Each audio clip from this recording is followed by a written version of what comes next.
Mets were the talk of the town last week after sweeping the Cleveland Indians, the best team in baseball since June 4th, bringing the Mets to an astonishing 24-10 after the All-Star break, the best record in baseball during the second half. Winning was becoming contagious, so was momentum. No lead was safe for the opposition. Whether it was launching moonshots or spraying singles as they raked, rarely did the Mets leave men on base. They grew tired of blowing leads, coming up short in the clutch, and beating themselves. Any deficit they faced was almost instantly erased. Players got healthy, only to get injured, making room for the next man to step up. Citi Field was electric, as was the clubhouse. The Mets were reaping the benefits of refusing to quit, no matter how bad things got. If this were a play, the New York Mets would star in Hamilton as they were finally taking advantage of their shot. For the first time in a few years, it seemed as if the Mets had finally had enough of underperforming.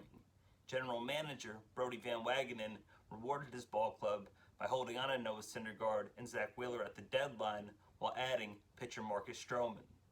The summer was buzzing, and then reality struck, and all too familiar Met fans feared was coming all along.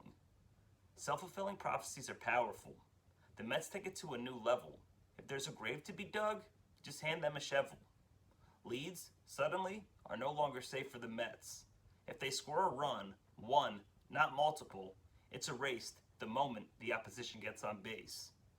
Runners in scoring position now remain stranded. I'd rather have Ray Charles up to bat, especially if he was left-handed. Swiffer would have been smart to sponsor the Mets' last homestand, as their sweep led to a sweep and then another sweep. A season-high 6-game losing streak in the middle of a playoff stretch is what's taking place. Immediately after the Mets started to experience just a sliver of postseason taste. Forget getting swept, the Mets have been vacuumed out of the wild card race. The season isn't over, Adele's not singing, but the Mets are running out of time. I'm Greg Landorf, and this is New York Sports and Rhymes. Even I, Mr. Optimistic, am living in a world that's suddenly become post-apocalyptic.